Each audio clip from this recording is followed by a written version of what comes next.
บาทกุศลมี8มหากุศล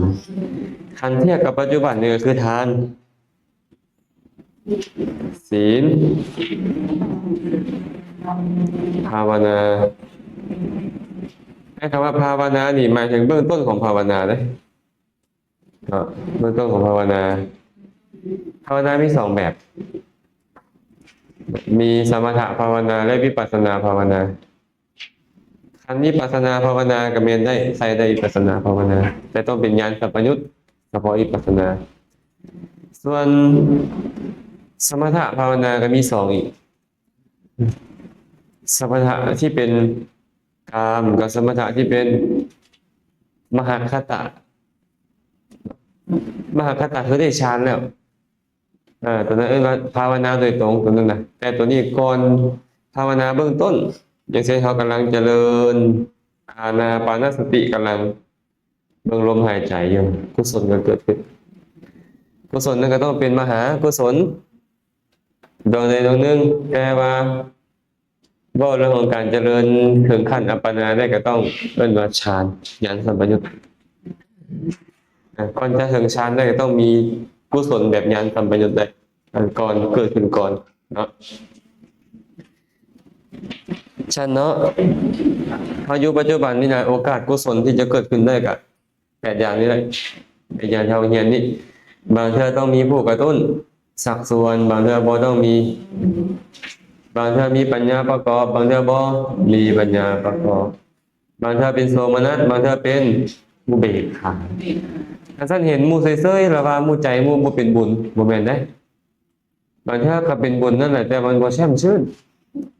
ย้อนหยังมันยังบ่แช่มชื่นแม่ส่วนเพลงมื้อเช้าเฮาว่าเหตุเกิดของโสมนัสศรัทธาบ่มีกำลังบ่เป็นผู้ถึงพร้อมด้วยทัศนะและบ่ได้ปฏิฆาหกหรือปัจจัยที่ดีเป็นต้นเห็นบ่ถ้าหากว่าศรัทธามีกำลังกุศลก็จะเป็นโสมนัสได้หากว่าตัวเองเป็นผู้ถึงพร้อมด้วยทิฏฐิด้วยทัศนะเห็นมาว่ามีบุญมีให้ทานบูชาบวงสรวงมีผลอยู่แล้วเกิดโสมนัสงานและอีกอย่างหนึ่งได้ปัจจัยดีได้ผู้รับทานดีได้สถานที่ได้เวลาหรือได้กัลยาณมิตรเนาะบ่ได้แบบนี้ก็เป็นอุเบกขาแล้วก็เลยมาว่าเรื่องของผลของกุศลบัดนี้กุศลมี8เป็นบ่นั่นมหากุศลอันพอเขาไปอ่านเพิ่นอาจจะใช้คำว่ากามาวจรกามาวจรกามาวจรกุศลก็ค่อยเข้าใจว่าเพิ่นกำลังพูดถึงมหากุศลเองเนาะกามาวจรกุศลเนาะนี่เป็นกุศลแบบกามมีอยู่8แม่นบ่เขาก็เลยภาษาง่ายๆว่ามหากุศล8มหากุศล8มหากุศลจิต8มันส่งผลเท่าไหร่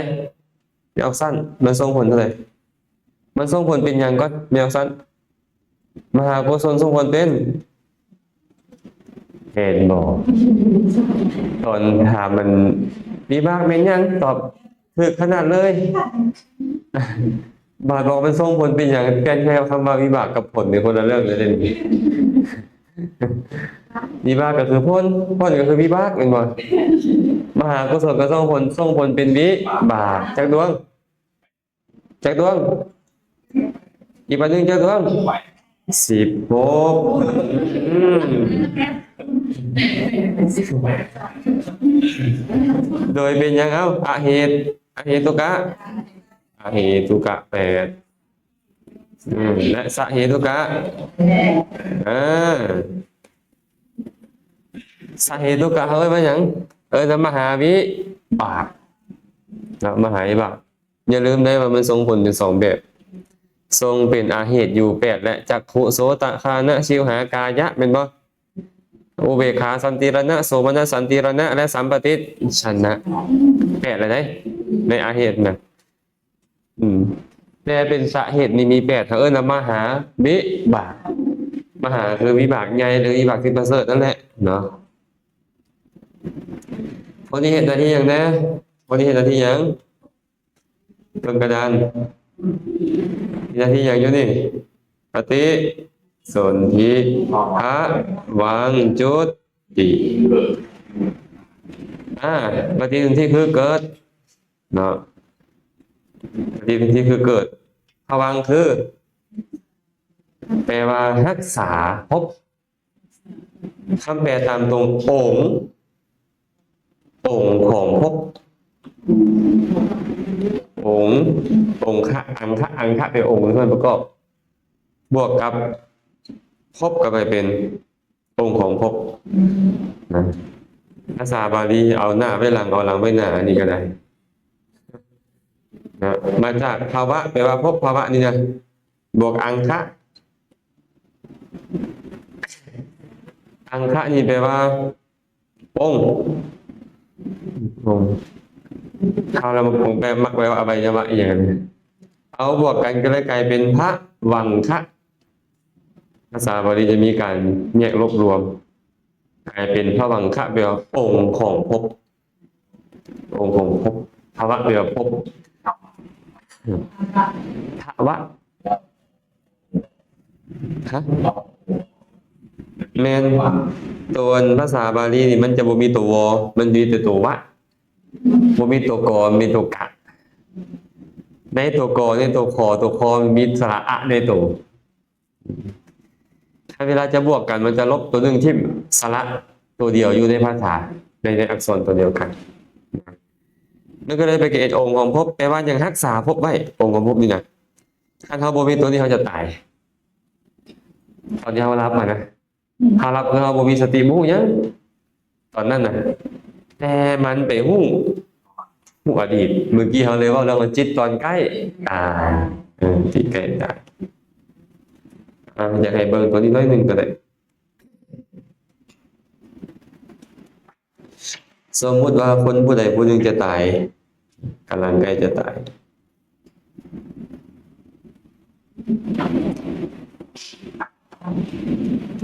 เอาจากตัวหนึงเนาะเขาบอกหมดเนาะเอาตัวหนึงเอาตัวนี้จะตายทางใจนะตายทางใจเพิ่นเอิ้นว่ามรณาสันนวิถี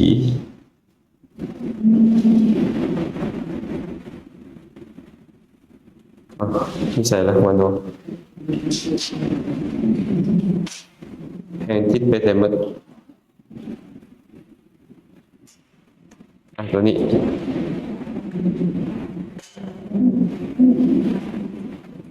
เห็นบ่เห็นทางเทิงบอกเพิ่นเฮ็ดหยังไว้ใส่นี่เห็นบ่กรรมนิมิตและคตินี้มีอธิบายตัวนี้ก่อนเนาะคำว่ากรรมไม่ใช่ยังกรรมอ่ะเพราะว่าอย่างเมื่อกี้นี่บุญหรือบาปเอิ้นว่ากรรมสมมุติว่าคนใดคนหนึ่งตอนใกล้จะตายนี่นะนึกถึงความดีความชั่วของตัวเองใกล้ตายนี่เอิ้นว่ากรรมมาปรากฏคันความดีมาปรากฏตอนใกล้ตายนึกถึงความดีได้ไปสวรรค์เจ้าจะฆ่าคนมาเท่าไหร่ก็ตามความดีมาก่อนใกล้ตายเจ้าไปสวรรค์ตรงกันข้ามมันเนี่ยให้ทานดีรักษาศีลดีคนนี่นะตอนใกล้ตายเราไปนึกถึงอีเมดานึกถึงตอนอีเมให้ไปอบายทำนี่เห็นปะไปอบายอันนี้ว่ากรรมพระพุทธเจ้าเลยบอกจิตเตสังกิริเถทุกขติปาติกังขาเนาะหากใจเศร้ามองทุกขติเป็นอันบังได้อันนี้มาเบิ่งกรรมนิมิตปะเนี่ยนิมิตแปลว่าอย่างนิมิตเนี่ย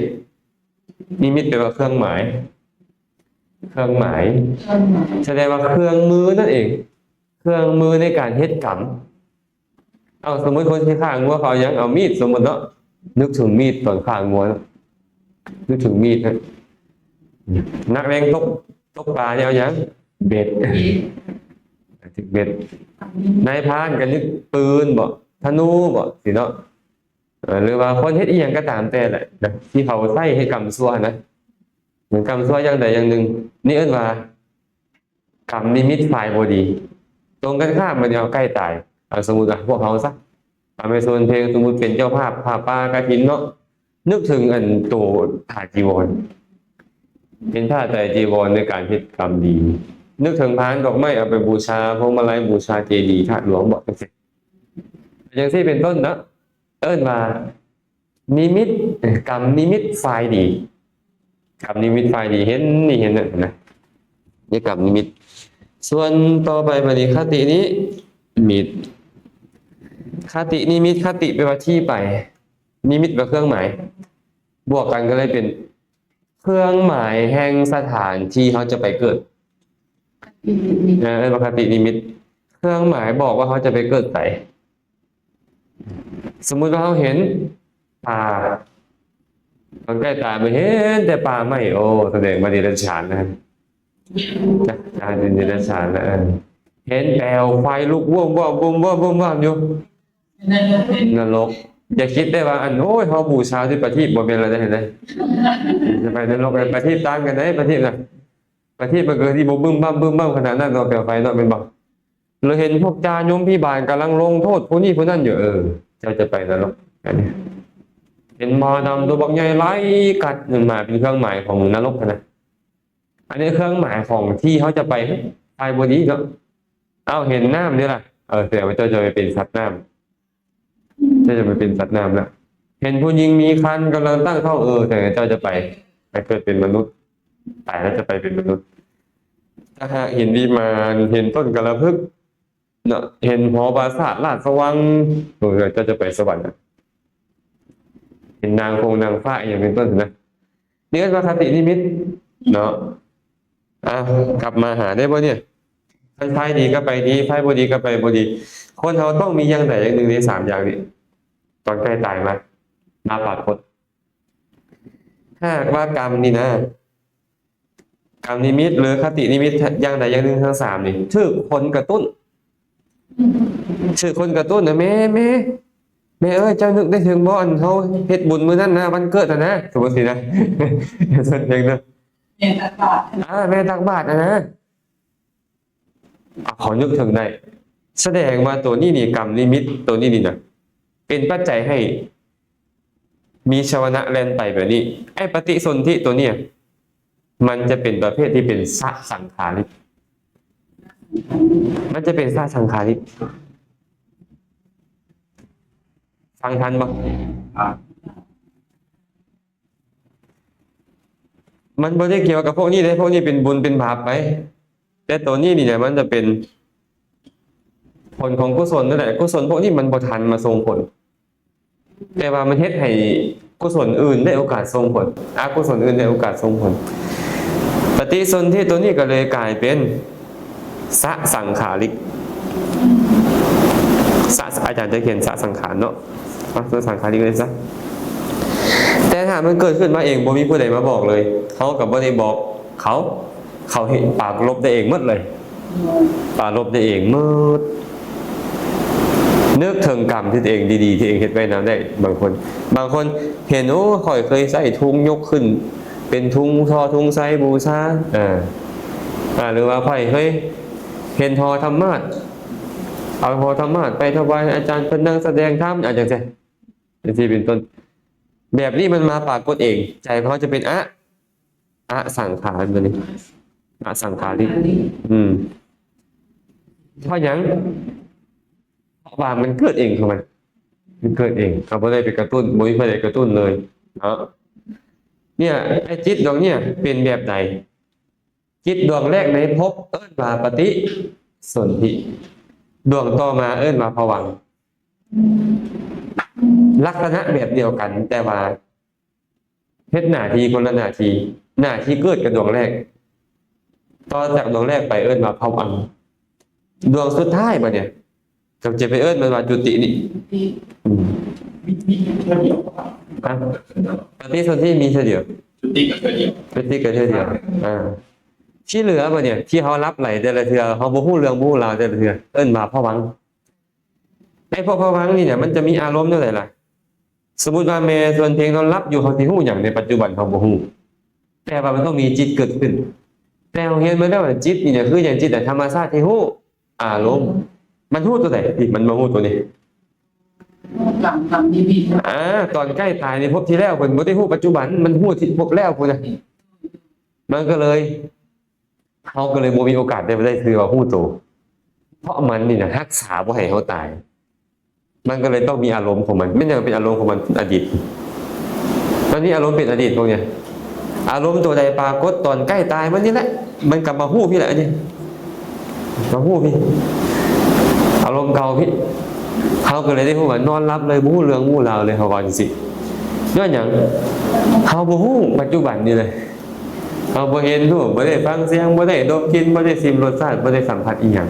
และก็บ่ได้คิดอีหยังเพลินๆอยู่แถวนั้นตอนขณะเวลานั้นจิตพวกนี้บ่ได้เฮ็ดเวียกมันเป็นภวังค์เป็นแบบนี้ไปเลยเนาะอักษรย่อมันก็นี่แหละมันเป็นไปแบบนี้ไปเลยเป็นไปภวังค์ไปพวกเขาก็เลยบ่ตายเป็นนานๆมันแบบอาจารย์มันบ่ฮู้เรื่องเลยเขานี่นะเขานี่บ่ฮู้เรื่องเลยเขาบ่ฮู้โตเลย แม้แต่ในระหว่างนี่นะมันก็มีภวังค์เกิดขึ้นมาเท่ากัน ในระหว่างที่เขาโอ้ล้มกันนี่นะจากการได้ฟังมาหาเห็นจากเห็นมาหาฟังจากฟังลงไปคิด มันต้องมีภวังค์มาขั้นแต่มาขั้นว่าผู้ใดที่มีสติดีนะภวังค์มันจะเกิดขึ้นน้อยเดียวทั้งผู้ใดเริ่มเบื่อกันมูเอิ้นใส่บูเรื่องแล้วบางเทื่อตอนเขาเห็นว่าตอนเขาซับพงกเลยสินะภวังค์มันเริ่มหลายแล้วนะภวังคจิตมันเริ่มขึ้นหนาแน่นขึ้นมันก็เริ่มเปลี่ยนไปได้หลายเขาก็เลยง่วงเมื่อเริ่มเลยบอกหาข้ามแก้มเลย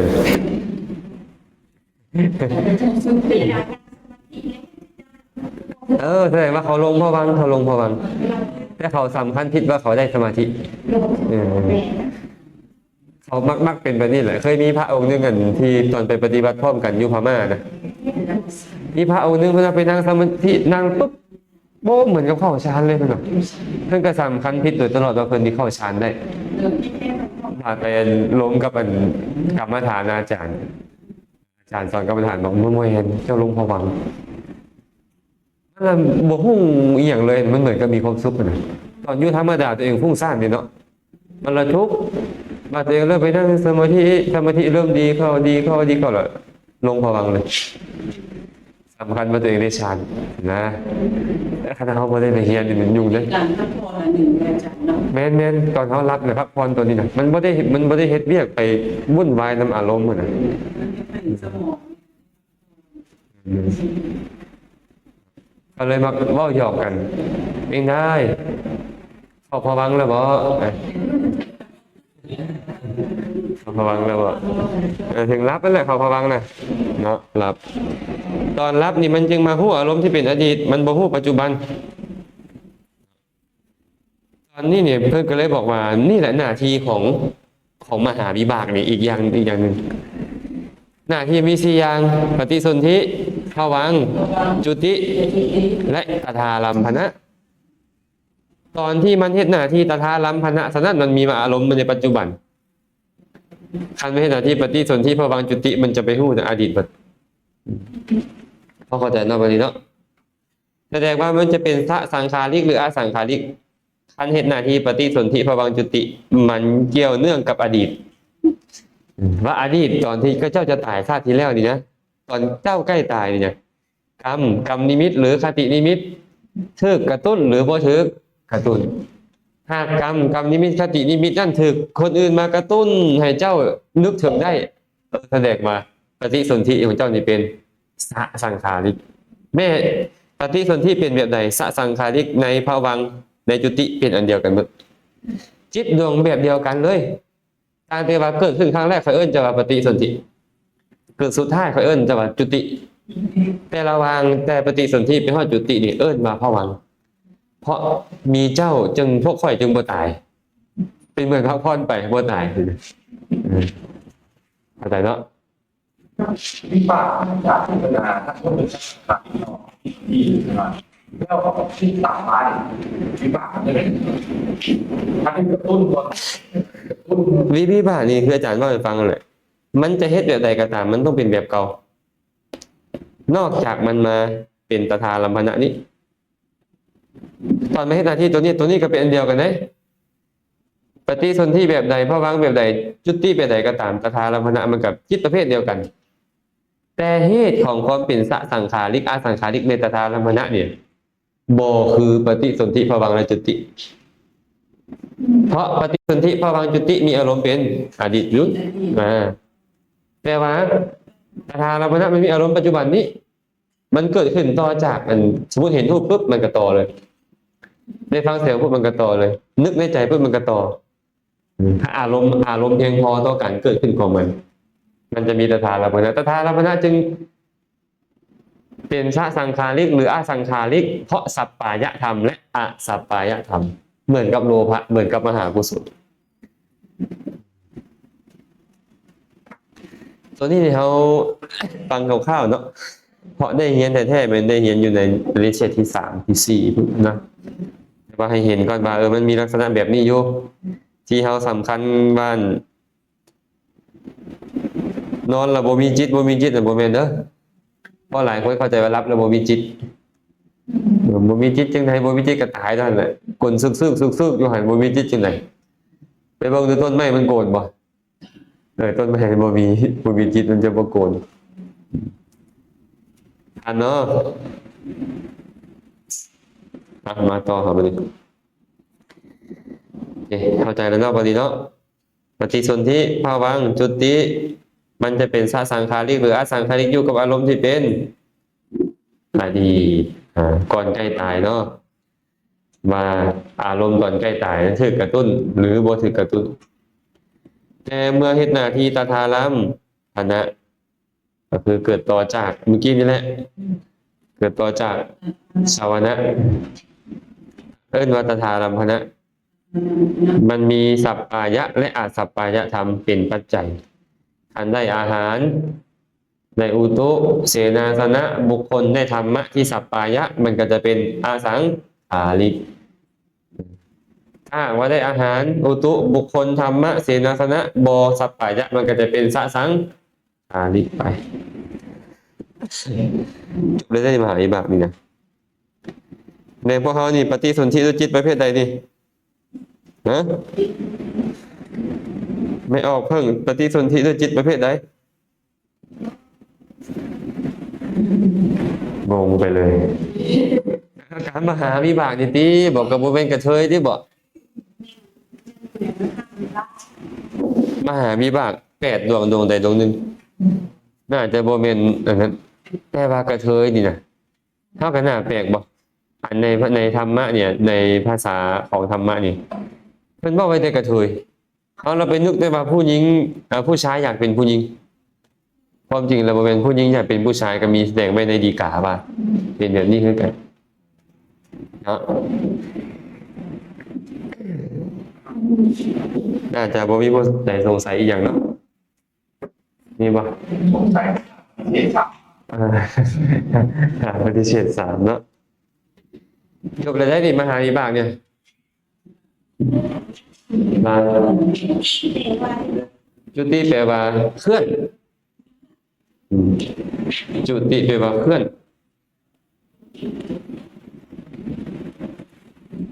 เคลื่อนไปเลยเคลื่อนนี่ไงเคลื่อนจากภพเคลื่อนจากภพคือตายนั่นเองเดี๋ยวว่าได้ค่อยไปจุติในท้องแม่อันนั้นบ่ถึกเลยอันสำนวนอันลาวไทยเขามักเว้าไปนี่ค่อยจุติในท้องแม่เพิ่นอยากเว้าว่าปฏิสนธิต้องเป็นปฏิสนธิแปลว่าสืบต่อปฏิ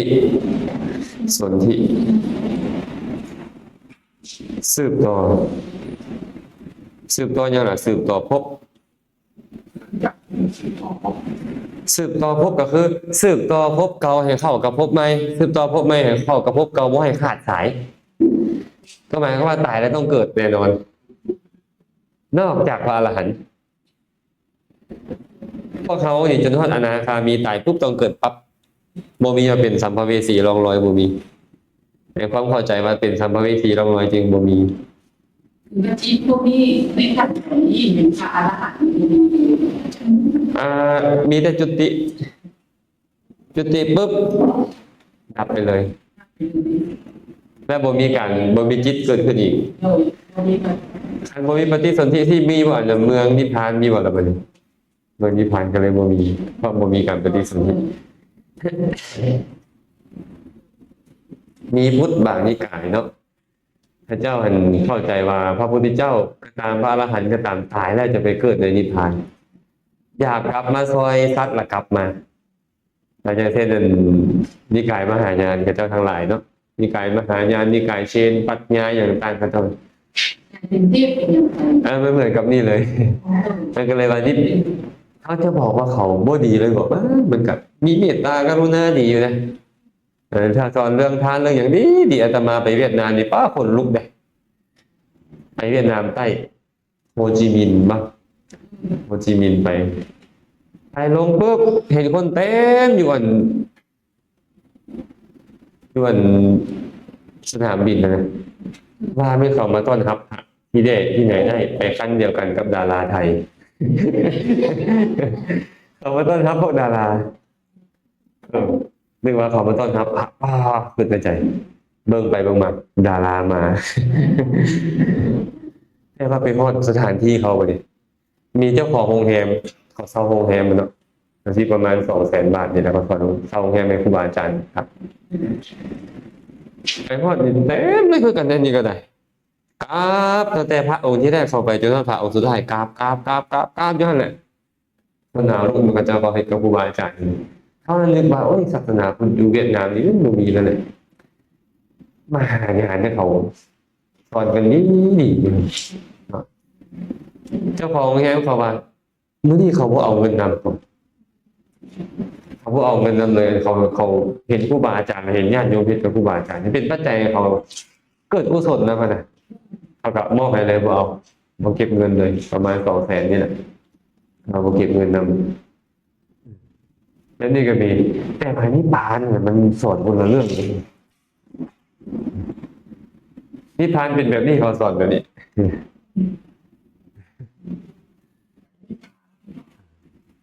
ที่เขาเห็นถึกว่าอันว่าตามความเป็นจริงเขาเห็นบ่ถึกมาอย่างเห็นผิดเนาะเห็นบ่ถึกเนาะอันว่าบ่เกรงใจกันเนาะแต่บ้านอื่นสอนดีบ่สอนดีได้ให้กินเจให้นี่ให้นั่นอะไรครับบ่ได้ปฏิเสธเลยดีให้มีเมตตามานั่งสมาธิเจริญเมตตาอีหยังดีได้ตรงนี้ในวันนิพพานนะมันคนละเรื่องเลย อาจารย์ทำไมโอกาสคือไม่ต้องขอใช้ความเงินเก็บเป็นสวัสดิ์ท่านร้านค้ามีสถานที่มันก็ต้องโบเตียงกันนะ แม่นคันมีสถานที่มันก็ต้องมีการเกิดแล้วเป็นอย่างต่อมาแก่เจ็บตายถึงบ่มีเจ็บก็คือต้องแก่และต้องตายคำสอนของพระพุทธเจ้าคือนิพพานในความดับโดยความเกิดอันเจ้าสอนนิพพานก็เกิดกับไม่คนละเรื่องเลยดินิพพานก็บอกแล้วทรัพย์มันก็บอกว่าดับกิเลสดับขันธ์นิพพานแม่นเลยกลายเป็นลายแบบออกคือว่าเนี่ยมหายานเขาไม่ได้เอาตามพระไตรปิฎกทีเกละวาดสังคายนาแต่แรกเนี่ยเมื่อเจ้ามีหัวหน้าลัทธิขึ้นมาไหมเจ้าก็คิดตามลูกตามสมัยไปว่าต้องแบบนี้ได้พวกเป็นยังจิบเหล่าน้อยนึงได้พวกเป็นยังโบโลจีนก็เจ้าก็สามารถจิบเหล่าว่านอนอย่างได้ไม่ปัญหานักเขาไม่ได้แต่เป็นเจ้าของบาร์อยู่ญี่ปุ่นเนี่ยเคยเป็นเจ้าของบาร์มั้ยอยู่ญี่ปุ่นอยู่เกาหลีเป็นเจ้าของบาร์ได้หมด มีได้ แต่งงานได้มีครอบครัวได้เฮ็ดการเป็นเจ้าของธุรกิจได้สนใจบ่ล่ะพ่อคือถูกทิ้งมาที่จะมีการ มันบ่ยากได้ตัวนี้นะมีแต่2นิกายใหญ่ๆ2นิกายใหญ่ศาสนาพุทธเนี่ยคือ1เถรวาท2มหายานเขาเลยมักเอิ้นเถรวาทว่าหีนญาณหีนะแปลว่าต่ำ3ของต่ำนั่นแหละหีนะตัวนี้ถ้าเข้าภาษาเขาคือเป็นคำหยาบหีนะญาณนี่นะเพิ่นละตั้งชื่อของเป็นมหายาน ก็คือเพิ่นมีญาณใหญ่เพิ่นเนี่ยปรารถนาเป็นพระโพธิสัตว์ประมาณนั้นนะมีหน้าญาณก็คือญาณน้อยเอาแต่ตัวเองรอดก็พอให้ตัวเองบรรลุอรหันต์แล้วก็พอสินะก็เลยเอิ้นเทรวาสนี่ว่าหินญาณแต่เทรวาสนี่บ่เอิ้นตัวเองว่าหินญาณเอิ้นตัวเองว่าเทระวาทะเทระวาทะก็คือวาทะของพระอรหันต์วาทะของพระเทระทั้งหลาย500องค์ตอนได้ละพระมหากัสสปะเป็นต้นสังฆายนาครั้งแรกเนาะเทเขาเลยชื่อว่านิกายเทระวาทเทระวาทะหรือเทระวาทวาทะกับคำว่าเนาะเทระก็คือของพระเทระพระเทระใดบ่แม่นพระเทระบ้านเขาที่ไหนบ่แม่นได้เทระก็คือพระอรหันต์500องค์ยกขึ้นสู่สังฆายนามีอีกอย่างใดที่เพิ่นยกขึ้นสู่สังฆายนาพุทธพจน์ 84,000 พระธรรมขันธ์และอรรถกถาคำอธิบายพุทธพจน์เพิ่นยกขึ้นตอนนั้นนี่เอิ้นว่าเทระวาทละรักษารูปแบบนี้มาเจ้าสิเว้าจังไดก็ตามบ่ให้บัญญัติเพิ่มบ่ให้ถอดถอนเอาตามนี้แหละก็เลยพระเถรวาทนี่เป็นผู้รักษาคำสอนโดยตรงเนาะแต่พระเถรวาทก็จะมีความคิดต่างมันเมื่อผ่านเวลาไปโดนเถรวาทก็เริ่มมีความคิดต่างวันนี้คิดแบบนี้ค่อยเริ่มจะบ่ออกตามวาทะของพระอรหันต์นั้นอธิบายแล้วจะเอาแต่พุทธพจน์บัดเนี่ยค่อยจะเอาแต่พุทธพจน์นี่ค่อยได้ยินจากพระพุทธเจ้าแบบไหนเอาซะนั้นนะมันปัญหามันบัดนี้บ่ออกของเราของพระเถระนี่ก็เลยคิดเองบัดนี้เมื่อเจ้าคิดเองแน่นอนแหละความคิดของเจ้ากับความคิดของพระอรหันต์ผู้ถึงพร้อมด้วยปฏิสัมพิทาบางอย่างอาจจะตรงกันบางอย่างอาจจะผิดเพี้ยนเป็นบ่ แต่ว่าคำว่าของพระพุทธเจ้ากับพระแม่เนี่ยนี่เป็นพระแม่คุณทางที่มีหลักของเขาที่อาจจะได้ยิน แมนอยู่แต่ว่ากันยังยึด ได้ยินแล้วเดี๋ยวนี้กันเลยค่ะ แมนอันว่าไปนั่นในตกกระทืบการแต่ว่าอันใดที่พระเถระทั้งหลายเอามาเว่าเนี่ยเอาแต่คำของพระเถระคอยบ่เอาค่อยคิดเองได้ แล้วค่อยคิดเป็นแบบนี้ตีความหมายบัดนี้เจ้าคนมีกิเลสเจ้าตีความหมายเจ้าคนบ่บรรลุพระนิพพานเจ้าตีความหมาย ครับเพิ่นตีความหมาย และเพิ่นเข้าใจและเพิ่นแทงตลอดในการฟังธรรมนั้นมันก็เลยกลายเป็นสองกลายเป็นเริ่มกลายเป็นสองขึ้นมาบัดนี้เริ่มเป็นนี่กลายไปว่ากลุ่มนิกายนี่นะกลุ่มก้อนหรือหมู่พวกนะมันก็เลยกลายแตกก็เป็นหมู่พวกนี่เจ้าเอาตามไผล่ะโอ้ขอยเอาตามอาจารย์นี่ได้อาจารย์นี่เพิ่นอธิบายดีก็เริ่มไปกลายเป็นนิกายออกกันแต่ก่อนมันบ่มีระบบควบคุมเนี่ยแต่ก่อนเนาะสามารถเฮ็ดแบบนี้ได้เบิ่นแตกออกมาเนี่ยมีหลายนิกายเลยเป็นชิปนิกายมาเนี่ยเฉพาะเถรวาทก็ได้เด้เฉพาะเถรวาทเนาะอยู่พม่าก็คิดแบบนึงอยู่ลังกาคิดแบบนึงขนาดปัจจุบันนี้ประเทศศรีลังกามีศาสนาร่มทรงหนึ่งเนาะสมัยประมาณ300-400 ปีก่อนสมัยกรุงศรีอยุธยาสมัยเจ้าพญาเศรษฐาธิราชนะผ่านยุคมาตามลำดับเนาะผ่านยุคมาตามลำดับแหละศาสนามันก็มีการบ่เป็นศาสนาเสื่อมแบบนี้เลยคือคนทำให้ศาสนาพระราชาค่อยขึ้นครองราชย์ค่อยไม่ได้สนใจศาสนาพุทธค่อยถือศาสนาอื่นเริ่มล่างไปวันนี้ก็เลยเริ่มเสื่อมพระก็เริ่มประพฤติบ่คักคนไหนนะก็เลยต้องมาเอาพม่าเข้าไปนะเอาพม่าเข้าไปเผยแผ่ให้พระเถระพม่าเข้าไปให้พระเถระมอญให้พระเถระใช้เข้าไปเนี่ยก็เลยกลายเป็น3นิกายใหญ่นะอยู่ศรีลังกาที่นี่ใช้เข้าไปเผยแพร่เขาเอิ้นสยามวงของมาจากสยามประเทศพม่าเข้าไปครับเผยแพร่เขาเอิ้นในพม่าเอาดิ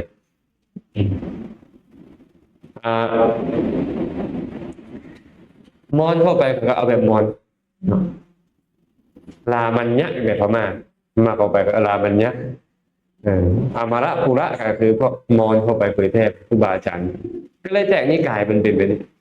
บัดนี้มาไทยป่ะเนี่ยไทยกับโบราณนี่ในช่วงเดียวกันเลยไทยกันเลยไทยก็เริ่มครูบาอาจารย์เริ่มประพฤติย้อนญาณเริ่มมีเงินมีความเริ่มเล่นเบี้ยเจี๊ยบไพ่เริ่มตีกงตีไก่ส้นงัวเริ่มเล่นเฮือ ดวงเริ่มบั้งไฟอย่างมาแบบนี้นะกินข้าวแรงแกงข้าวเหนียวก็มีหมดแบบนี้นะเอากษัตริย์ข้าเจ้าเนาะเสื้อพระวงศ์ข้าเจ้าออกบวชแล้วเขาข่อยศรัทธาพระพุทธเจ้าเอาให้เอาว่าข่อยออกบวชแล้วมาเจอแบบนี้บวชแล้วมาเจอครูบาอาจารย์โอ้ยบ่เอาทานเขาว่าภาษาบ้านเขาเนี่ยบ่เอาทานเลยทีมันก็เห็นต่างอย่างจากคารวะหนีบ่เนี่ยหนีเข้าป่าไปเจอครูบาอาจารย์มอญพระเถระชาวมอญนั่นแหละเห็นเพิ่นประพฤติดีป่ะเนี่ยเพิ่นประพฤติดีเพิ่นปฏิบัติชอบป่ะเนี่ยก็เลยไปขอเป็นลูกศิษย์เพิ่นศึกษานำเพิ่นจนแตกฉานในธรรมะแล้วก็กลับมาเนี่ยเพิ่นเป็นเสื้อพระวงศ์เนาะเป็นบ่พระราชาก็อุปถัมภ์เนาะก็เลยอยากจะจัดการระบบของคณะสงฆ์ก็เลยเอาแบบนี้ซะท่านผู้ใดที่มาเป็นลูกศิษย์ข่อยอยู่ต้องศิษย์ก่อนจะมาบวชนำข่อยศิษย์ก่อนจะมาอยู่นำข่อยเพราะข่อยสงสัยแล้วว่าบวชบ่ขึ้นแล้วเนี่ยครูบาอาจารย์บางเทื่อจะไปนอนแล้วไม่ออกอีหยังมาก็บ่จักแล้วก็ข่อยบ่มาศิษย์เจ้าอยากมาอยู่กับข่อยนี่นะอยากมา สิ่งขึ้นใหม่ จะต้องศิษย์อะไรมาบวชนำข่อยขึ้นไหมป่ะกลุ่มข่อยขึ้นไหมมันก็เลยกลายเป็นธรรมยุทธ์ขึ้นมาธรรมยุทธ์แบบผู้ประกอบด้วยธรรมคือต้องเอาธรรมได้เอาธรรมมาเป็นประมาณได้แบบนี้ได้ก็เลยเป็นนิกายธรรมยุทธ์ขึ้นมาเช่นธรรมยุทธ์ก็เลยชื่อราชวงศ์ของพระเจ้านี้อุปถัมภ์โดยตรงพอเริ่มมาจากพระราชาออกกษัตริย์ก็ออกบวชแต่สุดท้ายก็ออกไปของราชแต่แบบไม่ได้ปฏิวัติไม่นะทีนี้เมื่อมีธรรมยุทธ์ขึ้นมาก็เลยเป็นนิกายหนึ่งออกมานิกายธรรมยุทธ์เมื่อเอานิกายธรรมยุทธ์ไปเทียบกับพระโดยปกติมีอยู่แล้วนะปกติมันใหญ่หลายอยู่แล้วก็เขาว่ามหานิกายใหญ่ธรรมยุทธ์ก็เป็นนิกายน้อยนิกายหนึ่งเนี่ยก็เลยกลายเป็นสองนิกายธรรมยุทธ์ครับมหานิกายอายุไทยนี่นะอันนี้ขอบอกไทยก่อนส่วนลาวบ่เนี่ยลาวดิเอาให้จบกันเนาะมาปัจจุบันมีอีกกลุ่มหนึ่งที่เขามี power ในการเบ้าธรรมะในการซัพพอร์ตด้วยเงินด้วยทองขึ้นมาแก่คณะสงฆ์เอิ้นนิกายนี่มาอีกคนเนี่ยเอิ้นบาไม่เนี่ยนี่นะอยู่ปทุมธานีนี่นะบ่ธรรมะเริ่มมีการปฏิบัติแล้วว่าเห็นกายในตัวเองเห็นอีกอย่างนี้แบบนี้นะแต่ว่าเพิ่นคิดค้นขึ้นมาก็ประมาณนั่นแหละก็เลยตั้งชื่อนิกายนี้ว่าธรรมกายแต่ว่าบ่ได้มีการยอมรับโดยตรงก็เลยยังเหมือนบ่แม่นนิกายแต่เหมือนนิกายก็ยังส่งข้อในมหานิกายอยู่แต่ว่าเป็นธรรมกายนั่นแหละอันนี้ตัวนี้มีกำลังหลายตัวนี้ทีนี้ก็เลยมีอีกได้เนี่ยบ่แม่นบัดประมาณไหนมีกลุ่มหนึงก็บอกว่าโอ้ยประพฤติย่อหย่อนอันพระเถระนี่ก็ได้บ่อยากอยู่ใต้อำนาจของคณะสงฆ์เลยพีกตัวออกมาอีกไทยของเสรีเนาะพีกตัวออกมาอีกแล้วก็เลยเป็นนิกายมาอีกสันติอโศกเลยคนนี้จะกินเจอย่างเดียวคนนี้ไม่คิ้วได้กินเจใส่ผ้าสีดำค่ำให้เหมือนกับธรรมนัสออกจากเพื่อนท่านมาอยู่กับคนต้องกินเจก็เลยมาสันติอโศกกลุ่มนี้จะบวชกับคนที่บวชแบบธรรมวินัยแล้วเขาเจ้าจะบวชแบบภาษาไทยเลยอันนี้บวชของเขาเพราะเขาบอกเขาเป็นสมณะเขาเป็นพระเพราะใครเป็นสมณะเป็นผู้ประพฤติสงบออกจากเงื่อนด้วยกันนี่นะก็เลยกลายเป็นกลุ่มใหญ่ขึ้นมาอีกได้นี่กันโดยมีการอุปถัมภ์มีการสนับสนุนจากพลตรีจำลองศรีเมืองสมัยนั้นนักการเมืองดังของไทยเนาะมันก็เลยมี power ขึ้นมาปลูกพักมีระบบพระเจ้าเลยปลูกพักปลูกหมากไม่หมากตอกกินเองก็เป็นระบบเข้าไปเลยคาร์เอิ้นบ้านสันติอโศกอย่างไรยังมีอยู่นะอะไรมีหลายเลยคือแหละแล้วก็ยังส่งออกเครื่องเลยพวกนี้นี่อันดับต้นๆของไทยด้วยกันมันเลยกลายเป็นระบบไปเลยแต่พวกเขาไม่ค่อยพูดหรอกพวกเขาเนี่ยหัวหน้าเขาหาก็ตายบางหนึ่งเลยหัวหน้าเขาเจ้าหาก็ตายบางเลยบาง ปลายปีแล้วหรือเนาะน่าจะปลายปีที่แล้วโอ้หมออันนี้เป็นพระนี่แหละ แต่เขาบ่เอิ้นตัวเองว่าพระเขาเอิ้นว่าสมณะเพราะเขาบ่อยากอยู่ใต้อำนาจของพระอริยสงฆ์มีวัดเลย มีวัดของเขาโดยเฉพาะพิเศษเลยครับนั่นการศึกษาแบบนี้แหละศึกษาแบบนี้แต่ว่าพระเจ้าอันนี้นิพพานเมืองแก้วอันนี้ก็เลยมันตอนปลายอาจจะแปลกๆนิดนึงในเบื้องต้นพอดี แต่เขามีรูปแบบพระเจ้านี่โอ้ยดี และเขาวางรากฐานไว้ดีแล้ว แต่มันแทรกแซงไปได้หลายประเทศเลยพระเจ้านี่นะบ่ฮู้ว่าบ่ใส่ได้เลยแต่ว่าแทรกแซงเพราะเขาระบบหมุนเวียนของเงินเขา8 ล้านบ่แม่น8 ล้านธรรมดานี่8 ล้านของล้านบาทระบบหมุนเวียนพระเจ้าค่ะเนี่ยพระเจ้าก็เลยมีสาขาเป็นร้อยๆหลายร้อยสาขาทั้งประเทศไทยทั้งประเทศต่างประเทศยังแต่ลาวนี่แหละเข้ามาโดยตรงบ่ได้บ่ทางประกายธรรมยุทธ์ก็ออกไปหลายธรรมยุทธ์นี่ อันนี้ว่านิกายฟังว่าอยู่ไทยมีแต่อยู่ลาวบ่มีนะบ่มีการแบ่งนิกายบ่มีการแบ่งนิกายอยู่ลาวเขาเลยเนาะนิกายอยู่ลาวเขาก็เลยเอิ้นว่าเถรวาทเท่านั้นบ่มีเป็นธรรมยุทธ์บ่แม่นมหานิกายบ่แม่นอีหยังอย่างอื่นแต่พม่านี่8 9นิกายแล้วนิกายที่ยังเคร่งครัดกับนิกายสเวจีนก็น่าจะเป็นต้นฉบับของธรรมยุทธ์นี่แหละธรรมยุทธ์นี่มีมาหลังของสเวจีนนี่ไม่เอาปรารถนาถามมาเนี่ยถามกันเลยตอบมาเลยเนาะแสดงว่ามีจักนิกายล่ะหลายนิกายกันเลยกันหลายนิกายต่างแต่ว่าก็มีความเห็นแตกต่างกันน้ำเล็กน้ำน้อยผมก็จะเห็นนิพพานนี่ยังเป็นแบบหนึ่งแบบที่เหมือนกันอยู่นะ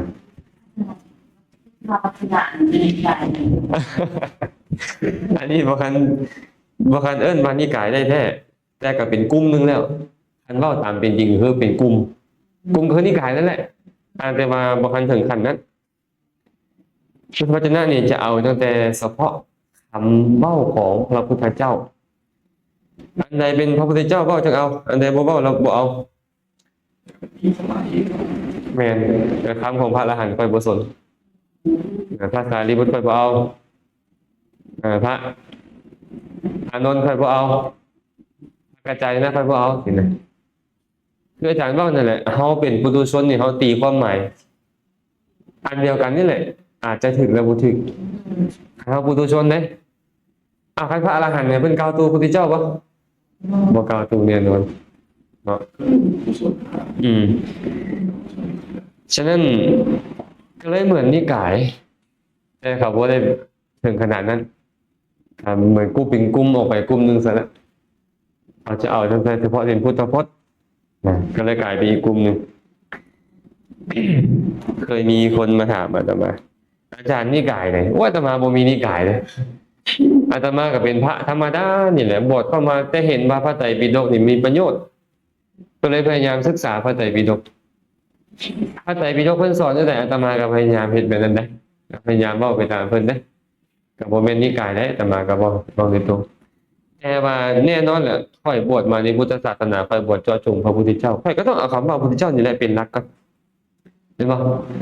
คำว่าของคนอื่นค่อยก็ต้องสั่งซาแล้วแม่นบ่ต้องสั่งซาแต่ว่ามันต้องสอดคล้องกันอาจารย์เลยมักเว้าหลายๆเรื่องให้ญาติโยมฟังนะอย่างเช่นคำเว้าบางคำเว้าเฮาไปอ่านแล้วเฮางงเลยอย่างเช่นอัสสัทโธอากตัญญูตาสัทโธ